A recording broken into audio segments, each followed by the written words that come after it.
بسم اللہ الرحمن الرحیم۔ السلام علیکم۔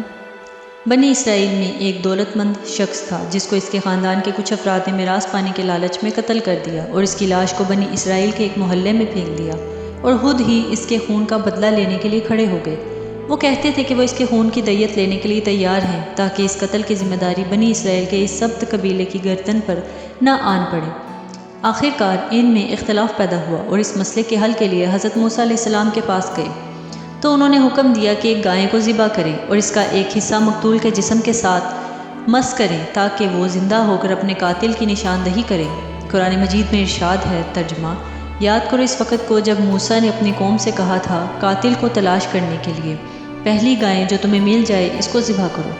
انہوں نے بطور تعجب کہا، میں خدا سے پناہ مانگتا ہوں کہ میں جاہلوں میں سے ہو جاؤں، یعنی تمسخر کرنا نادان اور جاہل افراد کا کام ہے اور خدا کا رسول یقیناً ایسا نہیں ہے۔ اس کے بعد ان لوگوں کو اطمینان ہو گیا کہ مذاق نہیں ہے بلکہ سنجیدہ گفتگو ہے، تو کہنے لگے، اب اگر ایسا ہی ہے تو اپنے پروردگار سے کہیے کہ ہمارے لیے مشخص و معین کر دے کہ وہ گائیں کس قسم کی ہو۔ اپنے خدا سے کہو، ان کے سوالات میں یہ جملہ باتکرار آیا ہے۔ اس بات میں بے ادبی اور مذاق کا عنصر پایا جاتا ہے۔ وہ یہ کیوں نہیں کہتے تھے کہ ہمارے خدا سے دعا کیجیے؟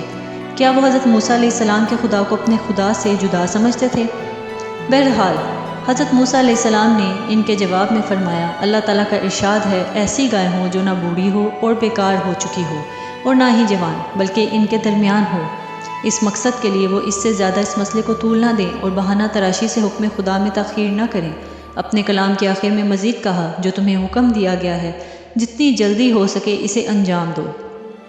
لیکن انہوں نے پھر بھی زیادہ باتیں بنانے اور ڈھٹائی دکھانے سے ہاتھ نہیں اٹھایا اور کہنے لگے، اپنے پروردگار سے دعا کرو کہ وہ ہمارے لیے واضح کرے کہ اس کا رنگ کیسا ہو۔ حضرت موسیٰ علیہ السلام نے جواب میں کہا، وہ گائے ساری کی ساری زرد رنگ کی ہو جس کا رنگ دیکھنے والوں کو بھلا لگے۔ پھر بنی اسرائیل نے یہ گائے مہنگے داموں خریدی اور اس کو ذبح کرنے کے بعد اس کا ایک حصہ مقتول کے جسم کے ساتھ مس کیا تو وہ زندہ ہو گیا اور اس شخص کو اپنا قاتل قرار دیا جو خود اس کے خون کا بدلہ لینے کے دعویدار تھا۔ بہت شکریہ۔